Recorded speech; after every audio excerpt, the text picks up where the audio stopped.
Pero todavía no llegamos a Sumo, que para mí es la bomba atómica total en el rock argentino. Sí. Y que vos fuiste uno de esos pilares de esa banda que cambió mucho. ¿Viste? Más allá de los grandes artistas que siempre tuvimos, Charlie, Spinetta, Lito Nevia, etcétera. Pero Sumo entró como una cosa rara. Sí, tal cual. Era una cosa tan rara que muchos amigos míos, lejos de estar contentos, me insultaban por estar tocando ahí. Porque sentían como una especie de envidia o algo por el estilo. No, era porque no entendía qué estaba haciendo tocando con esa cosa que era como difícil de describir, además de desafinada, según algunos un poco más sí, finos en el concepto. Claro, pero... Lo que por ahí no llegaron a percibir fue la energía que sucedía en eso y el proceso creativo, ¿no? Para mí fue la gran escuela. Para mí también. Escuela. Claro, bueno. Claro. Eso que vos decís de la afinación y todo, en el caso mío, yo apenas fui una libélula volando en el último tiempo de la banda, gracias a ustedes que me permitían tocar. Pero ustedes que fueron de la formación del grupo para mí era... Cuando yo los vi por primera vez, que fue en el año 85, por ahí, para mí tenía mucho que ver con el free jazz que yo escuchaba en un punto. Sí. ¿Entendés? Yo escuchaba a Ornette Coleman, Sí. Don Cherry. Pegando toda la vuelta así, decís, bueno, esto tiene que ver con el free jazz. Sí. Había como una improvisación Total. Grupal. Continua. Más allá que estaban las letras y las canciones. Sí, pero después había todo un lugar donde nos íbamos todos a ese mundo extraño y hermoso que es el momento creativo de lo que pasa ahí. Sí. Recién estábamos escuchando Disco Baby Disco. Disco Baby Disco, y yo era relativamente nuevo en la formación, porque yo no soy de la formación original de Sumo, del primer Sumo. Bueno, el Sumo primero tuvo varios cambios. Claro, pero bateristas y después fusiones. Anduvo porque, Sokol por ahí. claro, después Alejandro fue el baterista con quien yo empecé a tocar en Sumo, y después por un rato Germán se fue, Alejandro había dejado la batería, había dejado la banda, y Germán al tiempo también se fue un rato, entonces se fusionaron lo que era la Hurlingham Reggae Band y Sumo en un solo grupo, y Superman pasó a ser el baterista de Sumo. Claro, Superman venía de la Hurlingham Reggae Band. Exacto. Y yo también venía de ahí. Ah, no sabía eso. Claro. Ah. Yo empecé tocando en Cero Bar, en esos...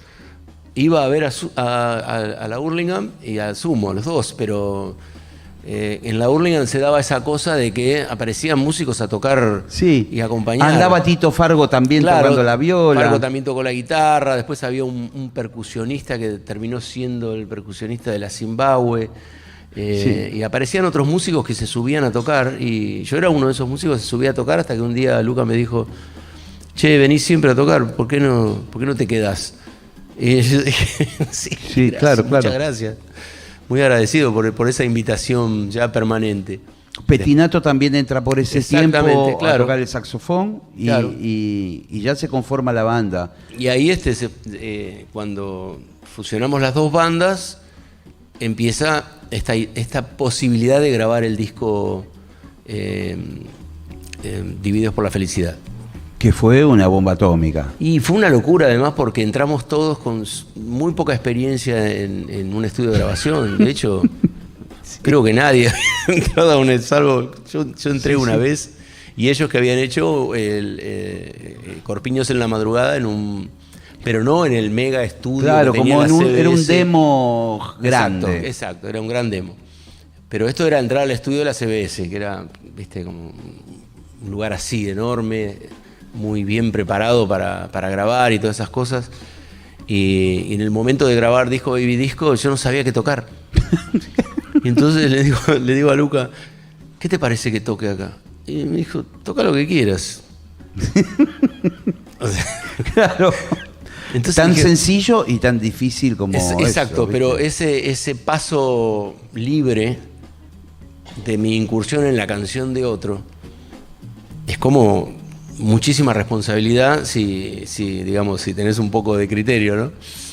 Y toqué eso que quedó ahí. Fue esa guitarra reventada. No sabía qué hacer y se me ocurrió eso como una especie de melodía oscura detrás de toda esa letra loca que tenía el tema, ¿no? Y de ese espíritu como funky del tema. Sí, pero también con una oscuridad más para el lado de Pink Floyd, ¿viste? Era como una cosa, meter otro género dentro de esa música disco. Y ahí quedó.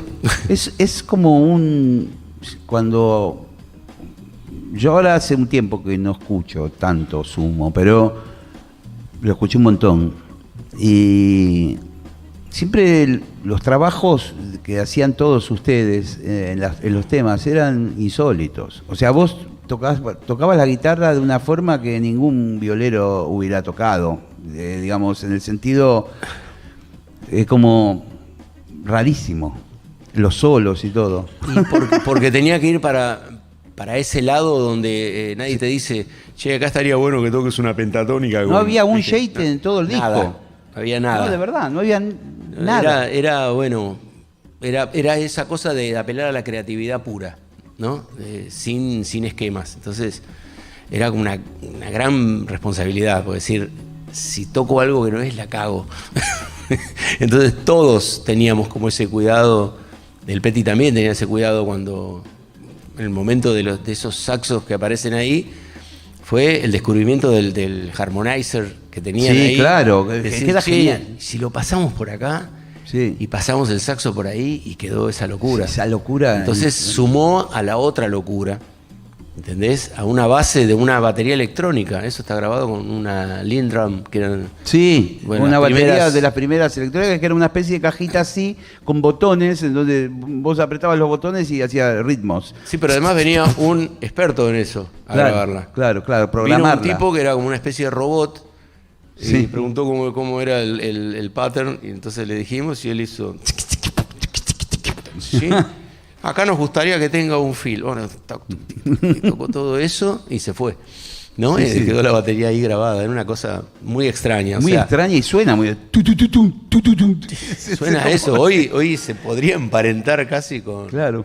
Con un poco del sonido que se usa en la música tropical. Claro. Sí, tal cual. ¿No? El octapad y todas esas cosas. Hoy se podría emparentar con eso. En ese momento era una serie de locuras, todas adentro del mismo tema. Estaba bueno. Hay una cosa que nunca la hablamos, porque siempre hablamos de otras cosas distintas, pero en el momento que yo hablo con Luca en una oportunidad y Luca me deriva con Pettinato, porque yo quería tocar con ustedes. Era el típico plomo que quiere tocar con una banda. Y Petti me dice, vos vení al ensayo. Y yo, tímido, venía de Monte Grande, todo mal, vos vení, no va a haber problema. Digo, ya ellos tenían, no sé, discos, tocaban en Estadio Obras. No era ir con un grupo que está ensayando y que... Bueno, efectivamente me pasa todas las coordenadas y yo voy a ese sótano. Claro. Porque ellos... En Palomar, ellos ensayaban debajo de, no sé, una panadería, no sé qué cosa era. Una fábrica de lámparas de estas. Una fábrica de lámparas había arriba, que esto era lo normal, y lo anormal era que en el sótano ensayaba Sumo, de ese mismo lugar. Sí. Y había un ventiluz en la vereda. Sí, una entrada de aire. Una entrada de aire para que respiren ellos en el sótano. Y obviamente que nadie me atendía cuando fui, no golpeaba, tocaba el timbre, nadie, nada. Y cada vez que escuchaba yo los temas, que eran como un masacote, tipo, ¡oh! Y de repente terminaba el tema, ¿viste? Y ahí gritabas. Y ahí gritaba, ¡soy el trompetista! Decía. Y de abajo se escuchaba, ¡ja, ja, ja! ¡Ajá! ¡El trompetista! No sé qué hablaban ellos y empezaban otro tema. Y en un momento sale el Titi, que era un asistente de la banda. Era el guitarrista que te hablé, que pasaba por la puerta de mi casa. ¿Ah, en serio? Cuando yo tenía 12 años. Bueno, sale él con la idea de ir al almacén, al kiosco, donde se comprar una cerveza, no me acuerdo qué, y yo me mando para adentro. Claro. Y descubro la puerta del sótano, como en una película de misterio, no había nadie en la propiedad. Levanto la tapa y empiezo a bajar una escalera y me encuentro con ellos, ¿viste? Ensayando. La mirada de Luca, la de él, la de Diego, todo. Primero, la cara de ¿y este tipo quién es? Sí. ¿No?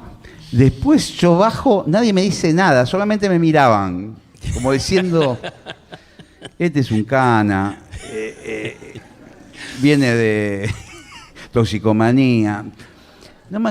Y me pongo al lado de Pettinato. Y Pettinato dice, hagan de cuenta que me compré un pedal. Te iba a decir eso. Me salvó. Estaba en el horno. Él fue, ¿qué hace este tipo acá? Claro. Y él dijo con mucha suficiencia, dijo, es mi pedal. Sí. Porque me estaban rajando a los 2 minutos siguientes. Y ahí fue Te como... quedaste porque eras un pedal. Sí. Y bueno, tuve la suerte de compartir casi un año tocando con ustedes en distintos shows. Y después... Y viajaste a Córdoba, no te olvides. Sí. Fue muy loco. En tren. Eso. Sí, en tren. Fue muy loco ese viaje. Todo el grupo Sumo en el tren a Córdoba, que tardó como 12 horas. Fue la noche interminable. Y nadie se podía tirar del tren porque estaban dando. Y aparte en cada vagón había una banda distinta. Sí. No sé si te Sí, me acuerdo. Estaba La Torre en otro vagón. En otro vagón, claro. Enanitos Verdes. Sí. Bueno, fue muy raro eso porque era un festival muy grande que se llamaba Chateau Rock. Exacto. Y yo no entendía nada, si bien era un melómano y un músico pendejo, no entendía qué pasaba con Sumo a nivel concordancia y onda con las demás bandas. Y la realidad era que era rarísima la onda. Sí. No se acercaba ningún músico. En el salón comedor del hotel, ningún músico se acercaba. Estaba Fito Páez, Pedro Aznar, nadie, ni nada. ¿Vos te acordás? Sí, me acuerdo porque el único nexo entre todo ese mundo y Sumo era yo. Eras vos Claro, eres el que más conocías. Porque yo conocí a La Torre cuando fuimos con Mam a tocar a Feliz Domingo. Claro. Y en esa época se llamaban... cofre de la felicidad. Con Silvio Soldán. No, el otro, el señor... Leonardo Simons. Leonardo, sí. Mamá. Bien. Leonardo.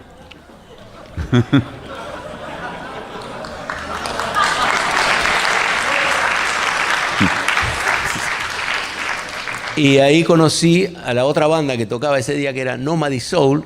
Sí. Que era la banda que después se llamó La Torre. Claro. Bueno, que hacían más tipo covers o cosas exacto, así. esa. Que Patricia Sosa cantaba todo. Tal cual. Y ahí el único punto era que yo los había visto en el programa y los conocía. Y así con otros que, digamos... Claro, pero había como una especie, parecía que tenía lepra el grupo, ¿viste? No, daba un poquito de miedo. Después de muchos años, yo en el momento que empiezo a tocar con Sumo, me llamó Juan Baglietto para tocar en su banda. Sí. Y yo le dije que no podía porque estaba en un proyecto nuevo que me gustaba mucho y que no iba a poder. Entonces yo ya tenía mucho contacto con muchos de los músicos, con Fito, sí. Con lo que era la trova bueno, rosarina, los conocía. No sé si a Spinetta ya lo conocías de ahí. Sí, lo conocía porque yo tenía la banda con Rinaldo, con Raffanelli y con Juan Rodríguez, que eran la base de Polifemo. Y de Sui Generis. Y de Sui Generis. Nada más ni nada menos. Entonces habíamos grabado un disco con Rino y a Luis lo conocí gracias a Rino, que un día... En un festival, creo que en el Barrock, ahí me lo presentó Luis. Mamadera.